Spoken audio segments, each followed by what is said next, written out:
రామాయణం 33 హనుమంతుని ఆకాశయానం. రాముడి నామస్మరణ చేస్తూ ఆకాశంలో హనుమంతుడు రివ్వున సాగుతుంటాడు. సముద్రంలో ఉన్న మైనాకుడు అనే పర్వతం హనుమంతుడిని చూస్తుంది. వెంటనే సముద్రం పైభాగానికి వస్తుంది. సముద్ర గర్భం నుంచి తన ఎదురుగా పెరుగుతూ వస్తున్న పర్వతాన్ని చూసి అదంతా రాక్షస మాయ అని హనుమంతుడు అనుకుంటాడు. కాని అంతలో ఆ పర్వతరాజం హనుమంతుడికి వినయపూర్వకంగా నమస్కరిస్తుంది. తన శిఖరంపై కాసేపు విశ్రాంతి తీసుకుని వెళ్లమని కోరుతుంది. రామకార్యాన్ని పూర్తి చేసేంతవరకు విశ్రమించనని ప్రతిజ్ఞ చేశానని, అందువలన ఆగడం కుదరదని చెప్పేసి ఒకసారి ఆత్మీయంగా ఆ పర్వతాన్ని స్పృశించి హనుమంతుడు ముందుకు సాగుతాడు. అలా హనుమంతుడు సముద్రం మీదుగా ఆకాశయానం చేస్తూనే దూరం నుంచి లంకానగరాన్ని చూస్తాడు.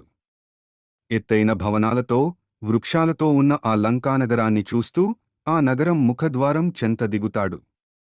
నేరుగా లోపలికి వెళ్లడం వలన అనవసరమైన తలనొప్పులు ఎదురవుతాయనే ఉద్దేశంతో లంకానగరం ప్రధాన ద్వారం దగ్గరే దిగేసి ఒకసారి అంతా పరిశీలనగా చూస్తుంటాడు. అదే సమయంలో ఆయనకి భయంకరమైన ఒక నవ్వు వినిపిస్తుంది.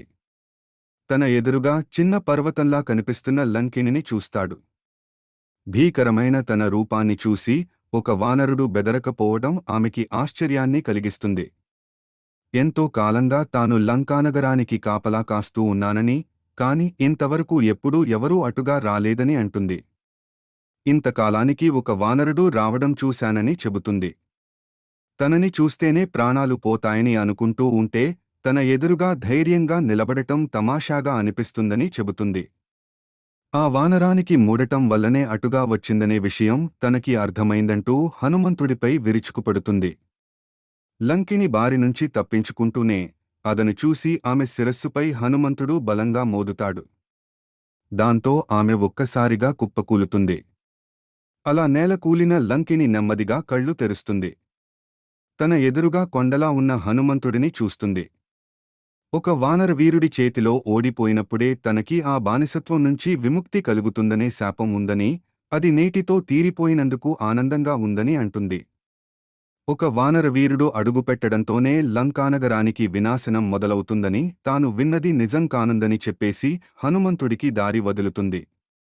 దాంతో హనుమంతుడు ముందుకు కదులుతాడు.